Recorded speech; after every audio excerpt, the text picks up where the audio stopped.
Compared to every other NBA player of his era, Steve Kerr had a highly unusual childhood. His father, Malcolm Kerr, was a professor at UCLA, specializing in Middle Eastern politics. But because he was also teaching at the American University of Beirut in Lebanon, the Kerr family spent their time between California and the Middle East. However, for 2 years, Steve also lived in Egypt. 1 year he was schooled in France, and he spent his summers touring around Europe in a family Volkswagen van. But wherever he was, the only constant thing in Steve's life was sports, and he was obsessed with baseball and basketball, although it wasn't easy to watch him play.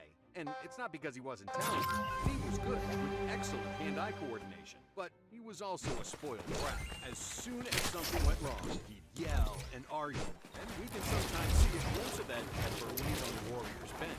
Thankfully, as he grew older, Steve started to calm down. Yet, one thing remained the same. It was the driveway in front of his house, with a basketball hoop bolted to the roof above the garage, where Steve spent countless hours practicing. And it all paid off.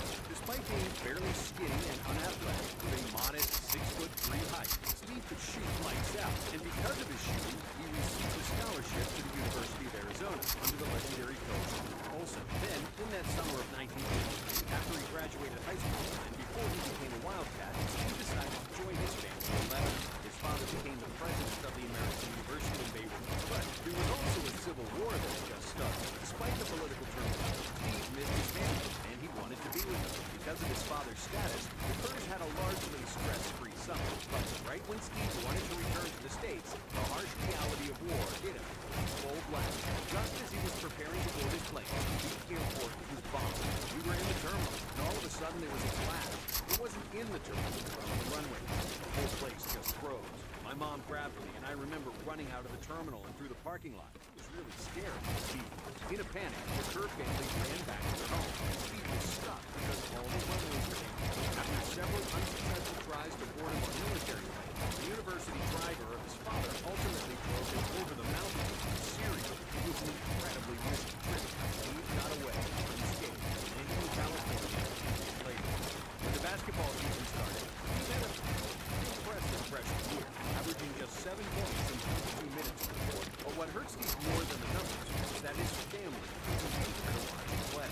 Little did he know that his father would never see him play. It was 3 a.m. on January 18, 1984.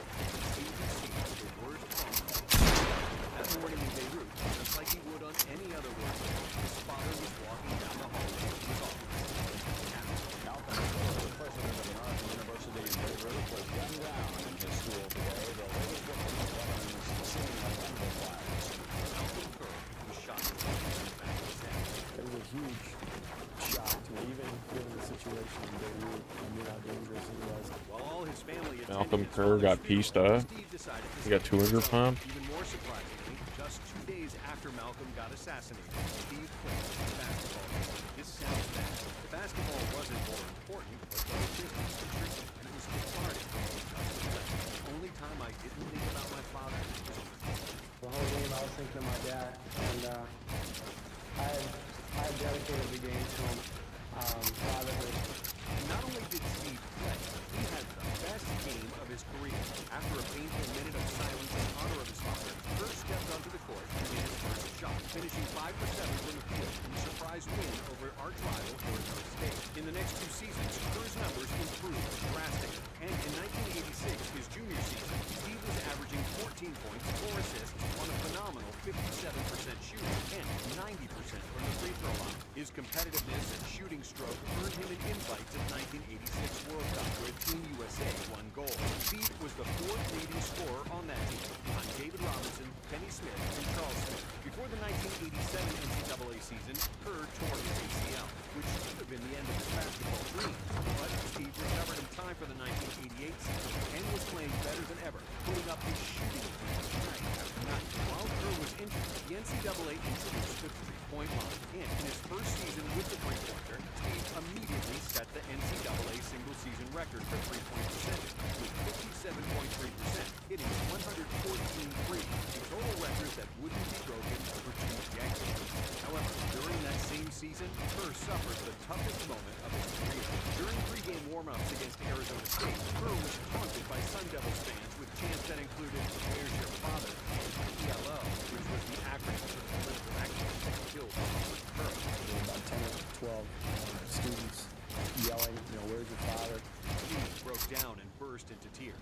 Then he picked himself up, and that anger that he played with throughout his childhood came to the surface. I rarely have a vindictive thought in my mind when I'm playing basketball, but that was probably the one game where I did, and I've never seen anything like it. Kerr played like he was possessed, scoring 20 points in the first half and making all 6 of his three-point attempts in a blowout win. Later that season, Steve helped the Wildcats reach their first Final Four in school history, after which he declared for the NBA draft. When he was finishing high school, making the NBA was far-fetched for Kerr. He barely even made it to college. I was expecting to be a college ball somewhere. There's no way we ever imagined that I would be playing in the NBA. Hard work and impeccable shooting, Steve was good enough that the Suns picked him up in the second round with the 50th overall pick. I'm not an overly spiritual person. Sometimes I think maybe he's pulling a few strings up there, and that's why I ended up making it. But because he was physically inferior to almost every other player in the league, Steve spent his rookie season glued to the bench, scoring just 54 points for the entire season. However, Steve was a fighter, and when he got traded to the Cavs the next season, finally got some more playing time, he used his opportunity to the full. Despite his physical shortcomings, Steve was still a sniper from the outside. Kerr led the NBA in three-point percentage, making an unbelievable 51% of his threes. Steve would spend 3 years in the league. His 47% from deep is still the Cavs franchise record. After a short stint with Shaq in Orlando,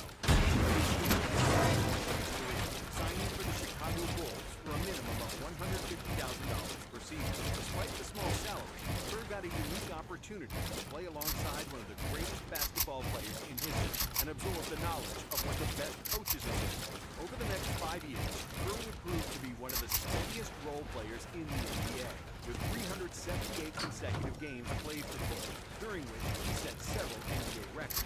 In 1995, Kerr became the first player in NBA history who shot over 50% from the field and 50% from three. However, the Bulls lost to the Magic in the second round. Jordan was pissed. So Michael spent the whole summer hugging Niners and playing pickup on the set of Space Jam. By the time he went back to the Bulls training camp in September, Jordan was in the best shape of his life. By the time camp started, he was in incredible shape, but he was also like frothing at the mouth. More importantly, MJ wanted the same from his teammates and demanded perfection in practice. So every day at training camp was a war. Every day was a battle. And we talked a lot of shit. One day, Phil Jackson put Kerr up to guard Mike, and MJ immediately started trash talking Steve, pushing him around in the post. I have a lot of patience that we're human beings. I tend to snap. I'm extremely competitive too. I'm going. I'm gonna fight. But even though he was 5 inches shorter and 40 pounds lighter, Steve was as competitive as hell. He wasn't gonna back down. So, he was back. And unlike Draymond Green and Jordan Poole, Steve and Michael's relationship improved after a punch in practice. Jordan apologized to Steve. I called Steve, I apologized to this man, it had nothing to do with you.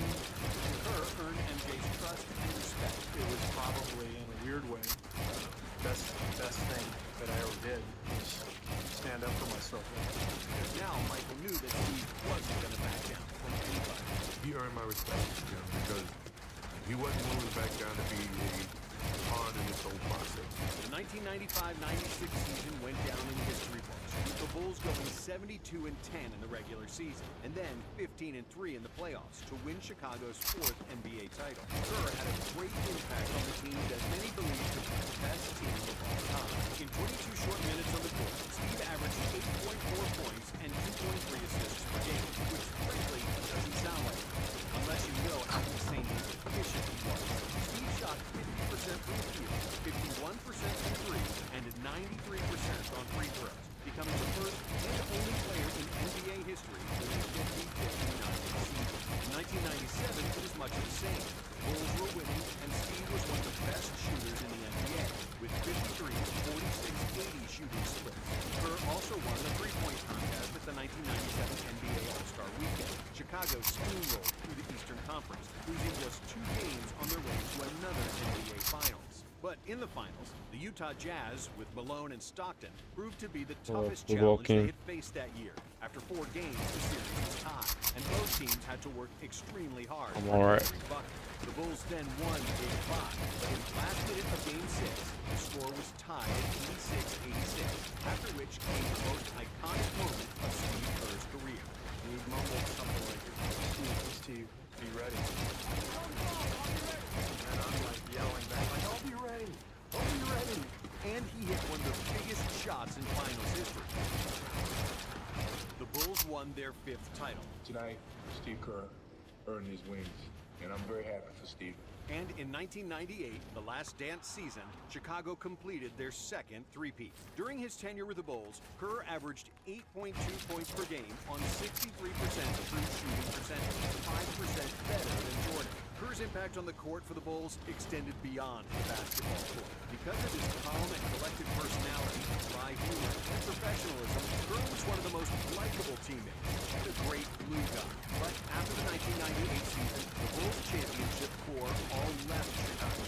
Kerr ended up in San Antonio, which was the best possible career move. After 5 years under Phil Jackson, Steve was now playing for Greg Popovich, sharing the court with Tim Duncan and David I'm just building around. 33-year-old Hello. Kerr played just 16 minutes per game, averaging 4.4 points for the Spurs. But in 1999, San Antonio was by far the best team in the NBA, and they dominantly won the title, losing just 2 games in the playoffs. Kerr became the first player since No the XP 1966 method. Celtics to win 4 rings in a row. He would spend 2 more years with the Spurs before moving to Portland in 2001, when he joined the infamous Jail Blazers.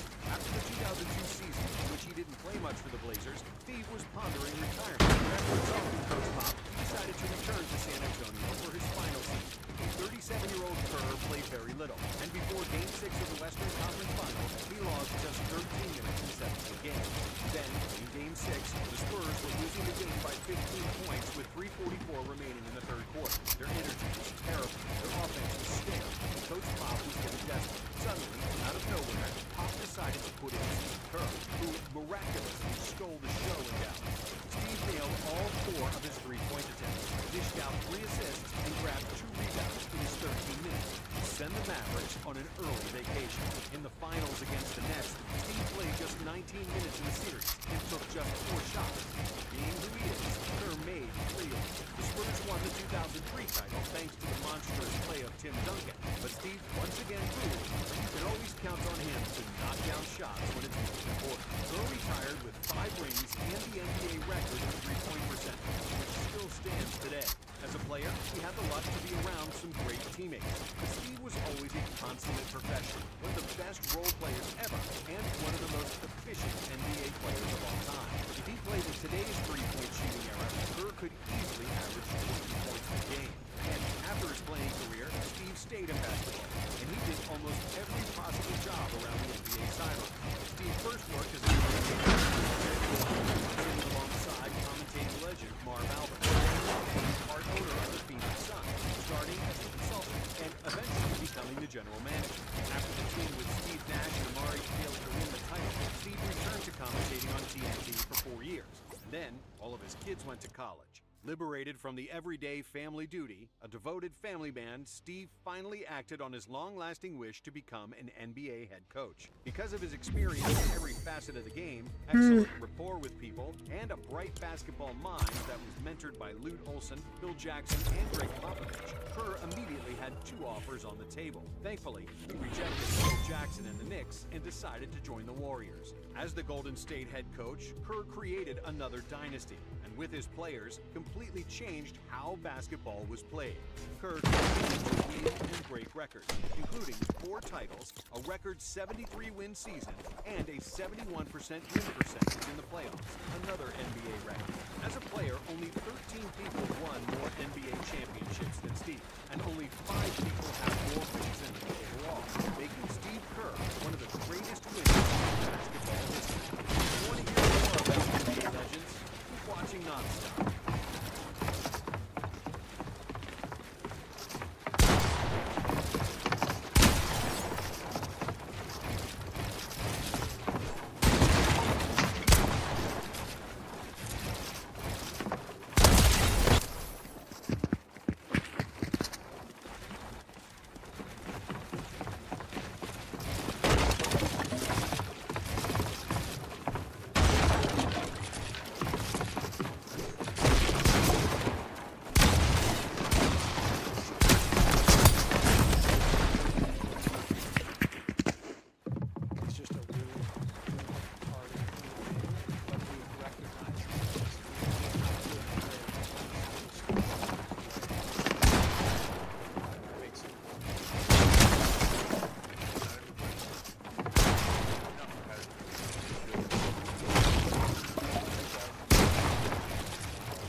I don't play ranked. I play this game to 1v1 and build around. I love the concept of the game. I don't actually play the game anymore.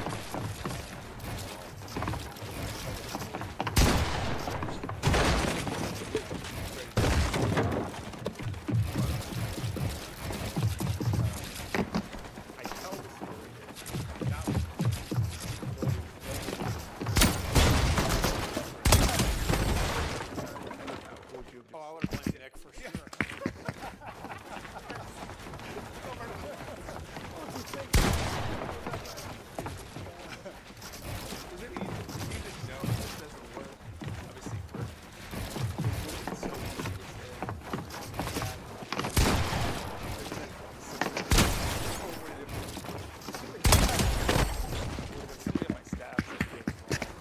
I have hit Unreal, yeah.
So, 9 years here as the coach.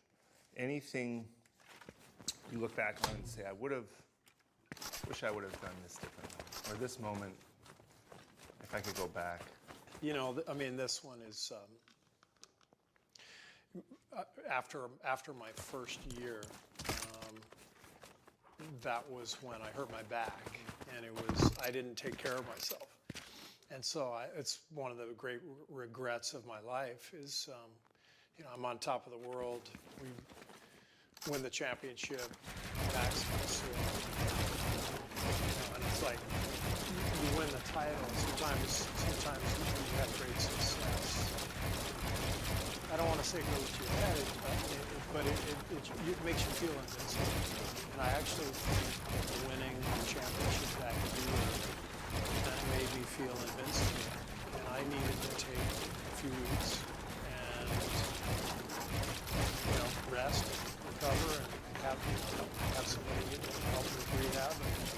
And I just said, I can plow through this and all the time to do this, do that. And I ended up really suffering major health issue that I will always regret because I felt like and it's so ironic as a coach.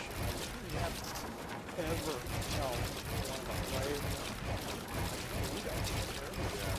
I didn't take care of myself. And it's like, as a coach, I should know better. I needed to coach myself. So it's been, you know, it's been an incredible ride and an amazing 9-year run. And so I wouldn't really take it back from a basketball standpoint, but You watch other coaches. You know other coaches in other sports. I watch them. I've only ever been with the world. You see what being a head coach costs. Health. You just referenced the cute thing to do. But not, I know it sounds like a beat yourself up, but I can relate to this feeling of I can handle anything. Just reach this place. Yeah. And it's not super healthy in a way, right? You forget. tired and you were just before it's all kind of. When you see maybe an NFL coach or coaches lost in the tournament or these difficult moments or great moments, what do you see as a coach? What is relatable for you? And also when you see the wear and tear. I really like seeing the coaches who are able to handle it really well. You know, Jay Wright was a good friend of mine. We were on the Team USA staff together under Pop. And I'll never forget when this team won the national championship at the buzzer. His name was Chris Jenkins, made a three. You know, Jay had this great outbounds play, full court outbounds play, and so brings it up. Archie Diacono brings it up, flips it back to Jenkins. He makes the three, and they show Jay on the sidelines, and I think most coaches would have, right? And he watches, shot goes up, and you can just see his lips, and he says, boom. And then he walks down, no emotion, and I asked him about it afterwards. I said, how are you not emotion? He said, because my first thought was, Roy Williams is devastated right now, because that shot could have just missed, but instead it went in. Just because one shot went in, I get to win, and he's got to suffer. And I know exactly what it is. It's like, that's one of the greatest answers I've ever heard. But I love Pop was the ultimate, like, in losing a game, he was always so happy for the opposing team, the opposing coach, and it was genuine. And so I really feel that way. We are kind of a fraternity in the coaching world, and despite this incredible competitive environment we're in, having humanity to understand other people are allowed to be happy too, and other people are suffering too, and just behaving in a way that gives respect to the nation. I think it's You, I think, are still off Twitter. Are you back on? off. So I remember when you started.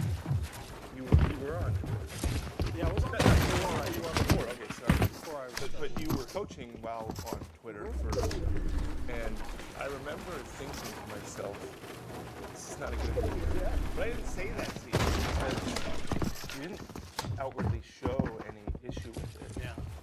But then one day, I don't know when, you can tell the story, you said, that's it. Yeah. Well, you know, when I got on, I was using it as a news feed, Sure. you know, following the writers that I wanted to follow, and seemed pretty innocuous, you know. And then as it went, you know, you start to see more, you know, feedback or people, you know, criticism, judgment, whatever, and it's like, well, that's not healthy. I don't need this.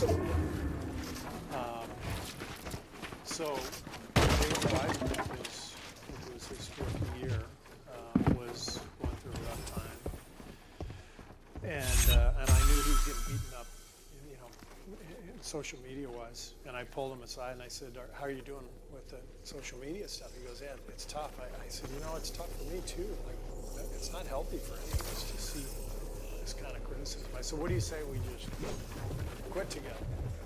Give it a couple months." He's like, "Yeah, great idea." And that was 2.5 years ago. Yeah. So I'm not back, and I don't think I ever will be. And James stayed with it for a long time. I don't know if he, you know, went back the next year, but there's no doubt it's a huge factor in today's sports world for our players, coaches. And, you know, it's like, I don't know, ignorance is bliss. So, I asked you when you were where you could be, where you didn't want to hear about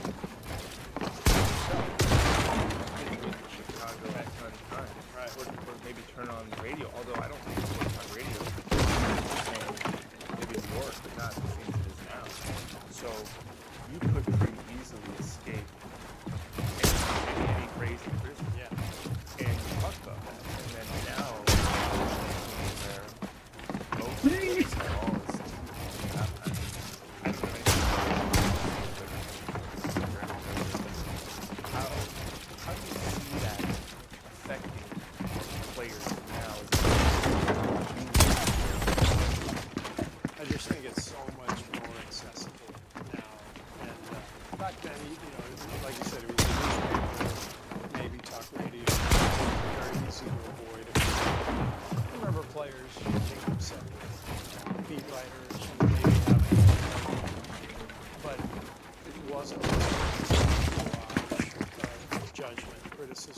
in your fingertips from everybody. You know, back then it was just a beat writer. You know, now it's Bob from whoever. Like it just doesn't. Everybody's got access to these guys, so I think it's never been hard to become professional athlete to navigate it. It's something that I have a lot of empathy for. And for young people in general, having to deal with this dynamic, it's not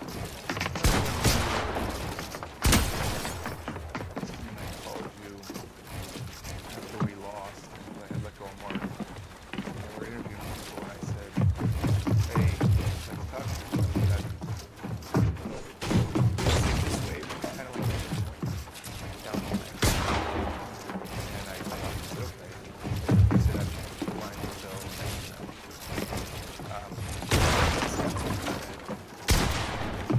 want to let go of Mark publicly.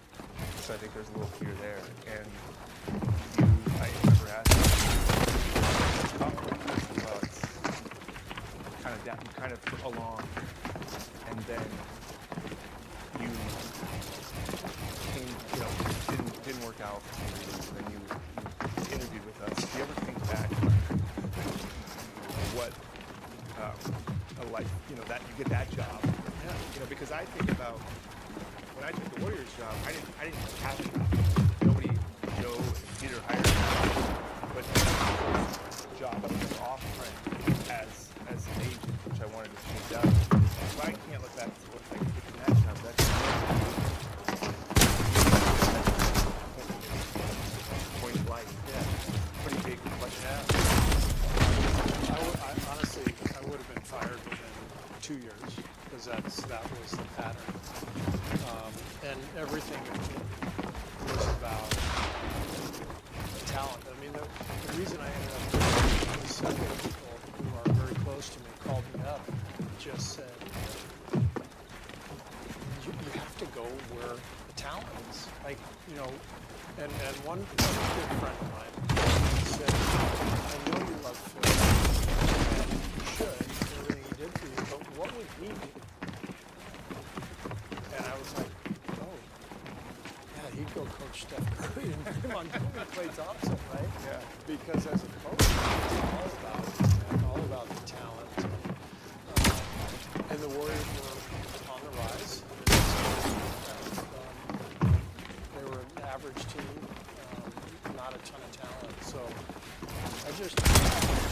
I don't know. It would not have worked out for very long, and who knows what would have happened. You guy I represented Brian Scala Green, and he was debating whether he wanted to coach or not, unsure. He said, okay, and I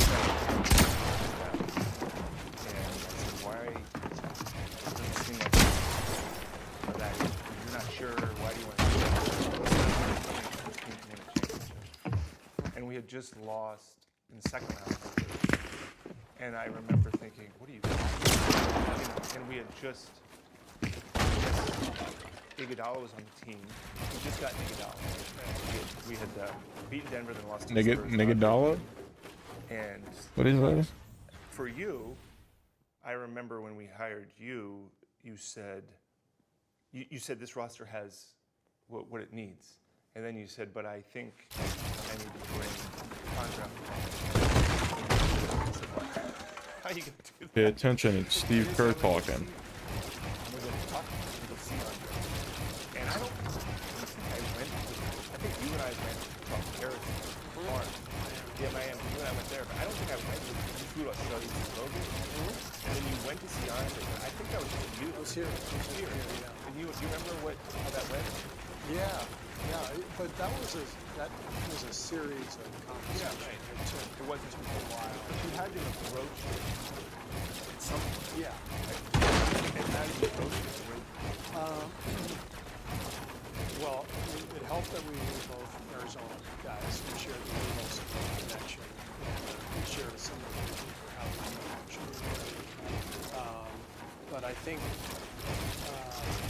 I just referenced Monty and I said, this is how I see this team. I said, I think Harrison needs starters in order to really flourish. He needs to play with Steph, play, and our bench needs you in order to flourish.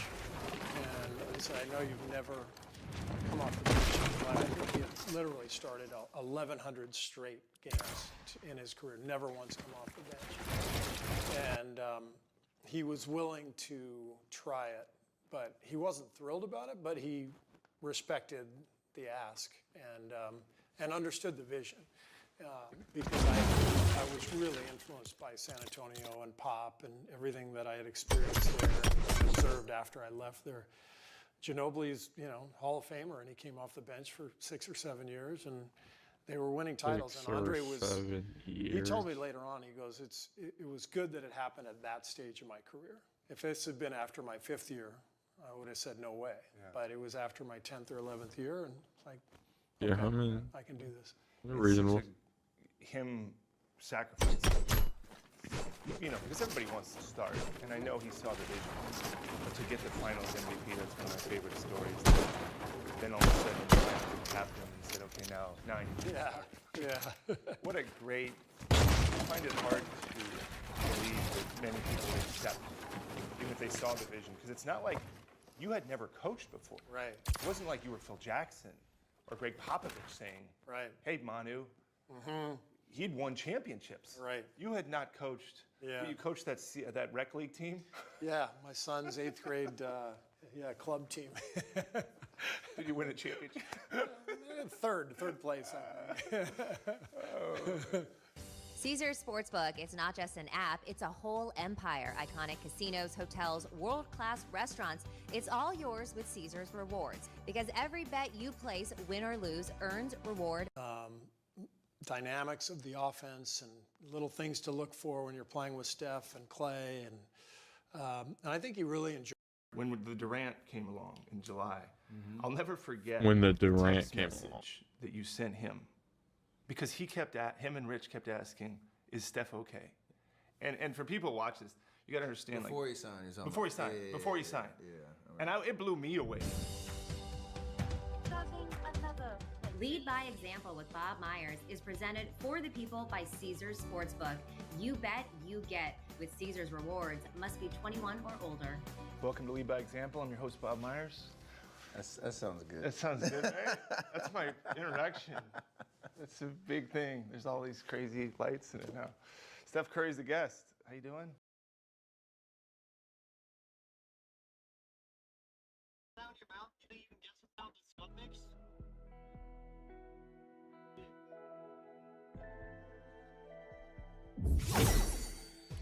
How about this one?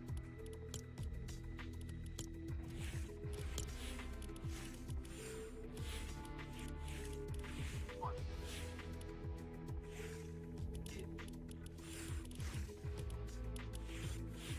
Oh, this one. This is nothing right.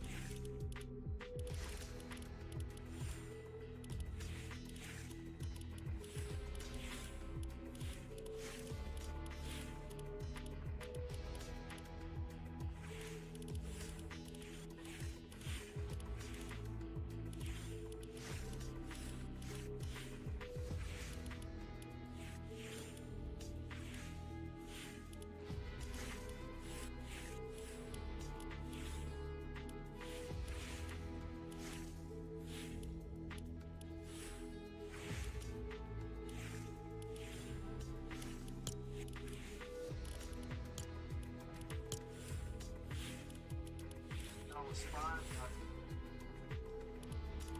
And have a good night, man.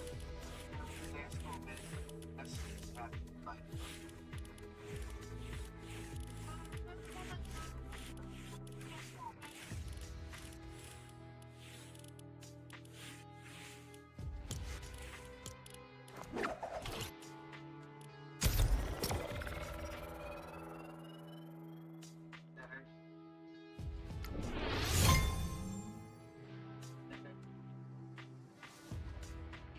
The mustache.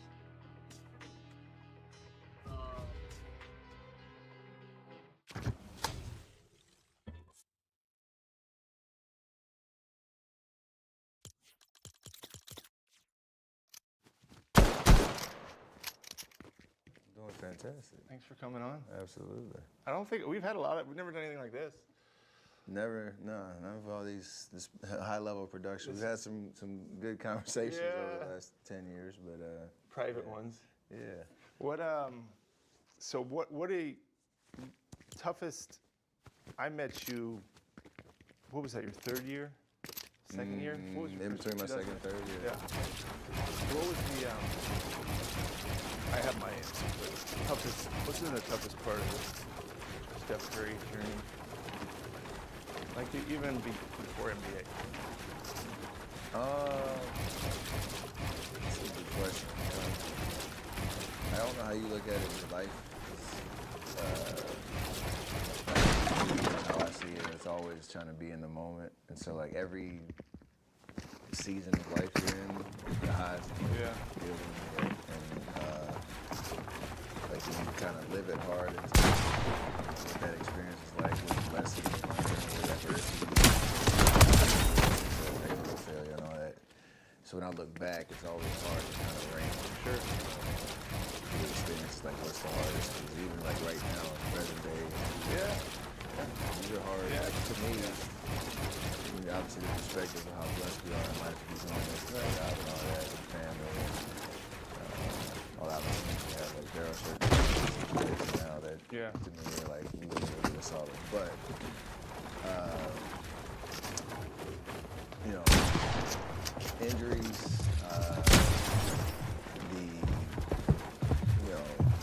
season kind of around when I met you, when I was going through the ankle problems and stuff, where you get a taste of what it's like to play at this level. You understand how much you get fulfilled by it, how much you love the work, the challenge of trying to figure it out, but the injuries keep you off the court. So consistent, so frequently you start to doubt every that you pour it into. Your craft, the cloud hanging over, will I even just be my 2 feet, give myself an opportunity to be like the player that I want to be. 2 years, kind of stretch off and on, where a lot of dark days and a lot of patience, a lot of support from family, people that you trust, speak positivity, confidence into you, and gave me a great perspective for how fragile the game is, how fragile life is. Nothing's really guaranteed. So I have immense level of what's happening. I remember we were sitting there. I think you were spraining your ankle. Which is crazy. I don't know if I've seen anybody. I think I've seen it before, since. I've seen people with like bad luck. It was like. Where I got a rebound, or I got an outlet pass, and I turned to go run, and like it just basically went to. Nobody was. And you just look back like, what? I felt like Forrest Gump. without the big break. So it was weird. It's a weird time. How did you, I remember sitting there with you one time, you were at Jackson, and you had good practice, and you had your ankle on ice. And I kind of thought, I said, this isn't playing, and then getting hurt, and trying to, and because of you, who you are, I remember going, we're done here. Like, this, do you remember that or not? I don't know. You may remember it a different way. The lockout year, I had another surgery after that also. That was kind of the year and a half kind of mark of how long I've been doing rehab every day. There's nothing but basketball. It's me trying to get and just how frustrating that was. I'm sure not only for me, I was a new coach, the team, like if you're playing, if you're not, out, you're not trying to find any type of team that could take I remember going on the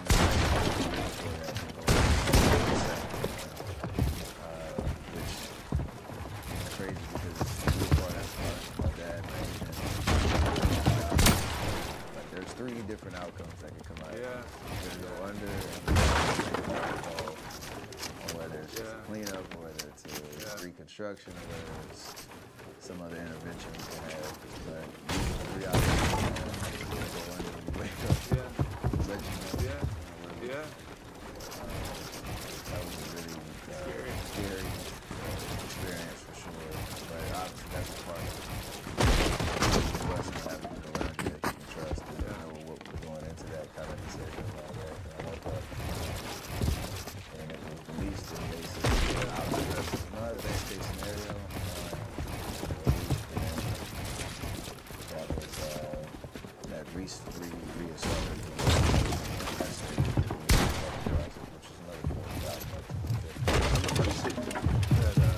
to build more same thing. Yes. Post surgery, I think I said this. If you get out of this, I think I said you work on it. I don't remember much of what I tell you.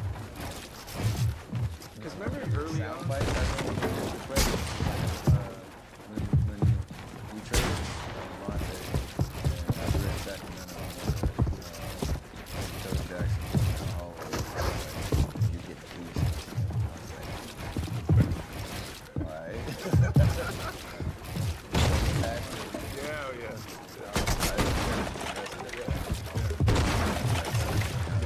The same vibe of not only, I mean, obviously you need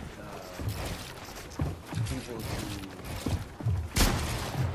pour like a vision in terms of like what you're capable of, what your future is, not just as a minute, not just as a player, but somebody that can impact a lot of things in other different ways, impact an organization, leadership, kind of walk, and thankfully, I've heard this saying now, when students raise, that was a very, reflection of strong life. What? There's something but my friend. You have to be yourself. You would say that you were trying to change like who I am, how I approach things, but realize the opportunity not to be a grassroots player. Leadership that wasn't going to be easy. We're at another level of awareness.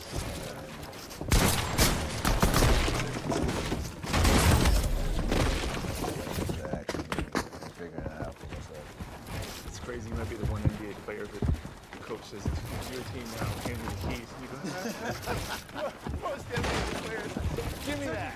Give me those keys. I should have had those.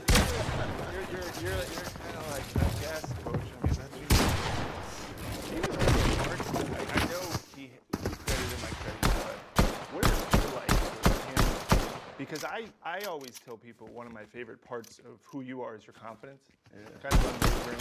Not real, legit confidence and ability. I think that's so hard for people, no matter how successful they are, to actually have that deep in, like, I believe in myself in the midst of a lot. But then he comes along and takes it to another level with you publicly and compliments you in a pretty big way. And I'm sure privately did it on your coaching. What did that do?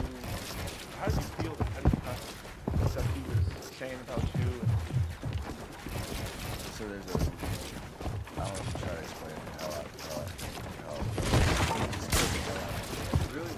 Because I do have like, call it myself a healthy insecurity. You said I have confidence. I do. That's built off like my work ethic. It goes right from that. Deserve that confidence. But I have a healthy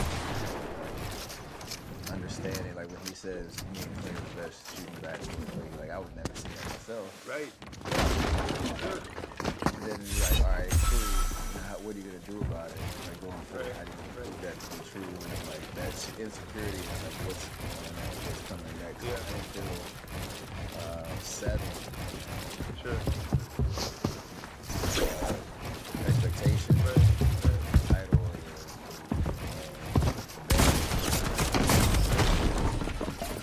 it's a weird kind of dichotomy. When I'm out there in the court, I feel like I can do anything. And I have like this irrational confidence in shots I take. The one hand, I turn over and look up and you and my mom.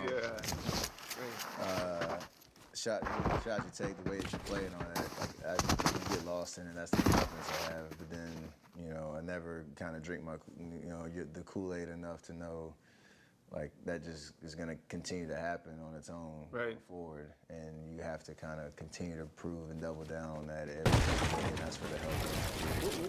Where is that? Where when you say the healthy insecurity, is it? Where is that? I've never seen that. Like you don't show that. That's in the work that I've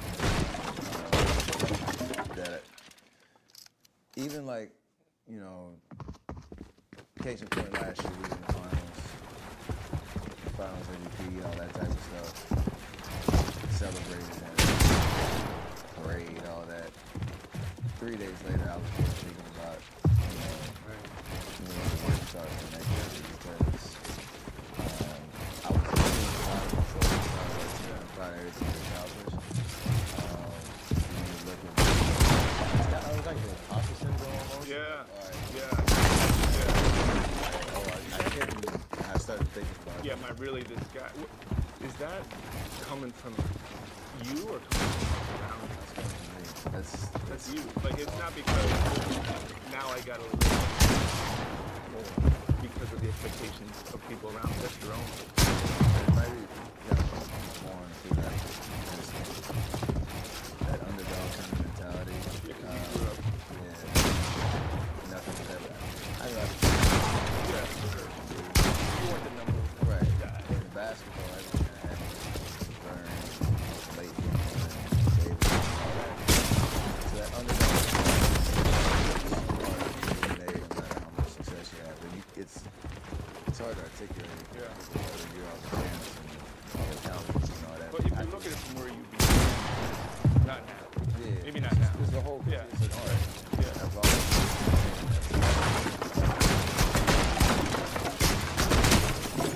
drive comes from and also realizing that the amount of people that it takes to do what we do, at the highest degree of awareness and appreciation of that. No matter how the spotlight gets. I asked you a few months ago, because I would know, why don't you blame people more? Like, why don't you, and you told me why. Your mom said something. I mean, it's crazy you remembered this is why I blame. This is a story I remember that my response, first, it sounds so cliche, but obviously you look at something like when something goes wrong, or what can you fix first? but I don't think that's obvious. I mean, you think that's obvious to you, but why? So you said, you must have been, what, amazed? You gotta look there first. I don't think that's automatic. It might be to you. Yeah, you can kind of hold people accountable around you, and it's like tough conversations.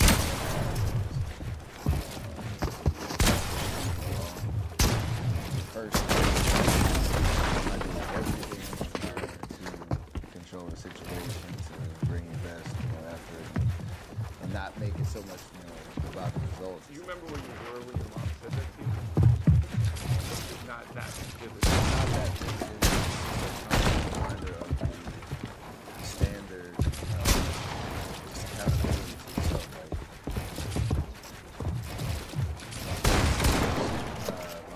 middle school, helped me out in my personal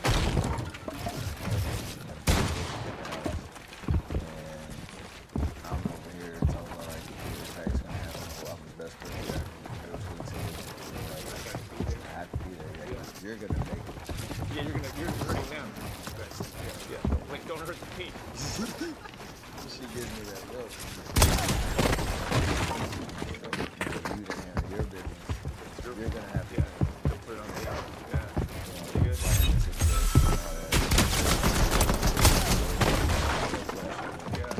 I felt it. That's one kind of story, but it's mostly like a constant reminder for me how she raised us. That you have to control the controllables and most of that you do. Yeah. In a situation where you're blaming anybody else.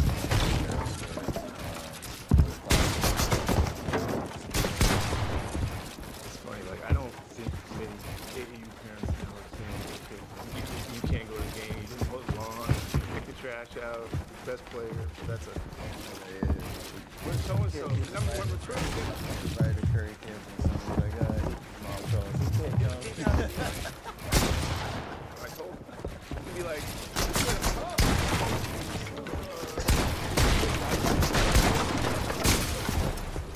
you know, my job, you never called and said, what are we going to do? And everybody thinks the last 12 years, or I've been here for 12 years now, have been, I would have expected,